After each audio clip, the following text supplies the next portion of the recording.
ಕಣ್ಣಪ್ಪ ಶಿವನ ದೊಡ್ಡ ಭಕ್ತ. ಕಾಡಿನಲ್ಲಿ ತಾನೇ ಒಂದು ಲಿಂಗವನ್ನು ಮಾಡಿ ಪೂಜೆ ಮಾಡ್ತಿದ್ದ. ಏನಿರುತ್ತೋ ಅದರಲ್ಲೇ ಪೂಜೆ ಮಾಡ್ತಿದ್ದ. ಜಿಂಕೆನೋ ಮೊಲಾನೋ ಬೇಟೆಯಾಡಿದ್ರೆ ಅದರಲ್ಲಿನ ಉತ್ತಮ ಭಾಗನ ಶಿವನಿಗೆ ಅರ್ಪಿಸ್ತಿದ್ದ.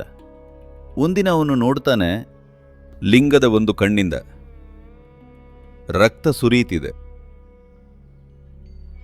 ಶಿವನಿಗೆ ಗಾಯ ಆಯ್ತಲ್ಲ ಅಂತ ದಂಗಾಗ್ತಾನೆ. ಬಾಣ ತಗೊಂಡು ತನ್ನ ಕಣ್ಣನ್ನ ಕಿತ್ತು ಲಿಂಗಕ್ಕಿಡ್ತಾನೆ. ರಕ್ತ ನಿಲ್ಲುತ್ತೆ. ಆಮೇಲೆ ಇನ್ನೊಂದು ಕಣ್ಣಿಂದ ರಕ್ತ ಬರುತ್ತೆ.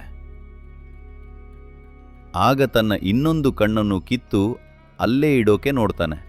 ಆದರೆ 2 ಕಣ್ಣೂ ಹೋದ್ರೆ ಶಿವನ ಕಣ್ಣು ಎಲ್ಲಿದೆ ಗೊತ್ತಾಗಲ್ಲ ಅನ್ಕೊಂಡು ತನ್ನ ಕಾಲಿನ ಹೆಬ್ಬೆರಳನ್ನ ಲಿಂಗದ ಕಣ್ಣಿನ ಮೇಲಿಟ್ಟು ಕಣ್ಣು ಕೀಳೋಕೆ ಹೊರಟಾಗ ಶಿವ ಪ್ರತ್ಯಕ್ಷವಾಗಿ ಸಾಕು ಅಂತಾನೆ. ಭಕ್ತ ಅಂದ್ರೆ ಹೀಗೆ.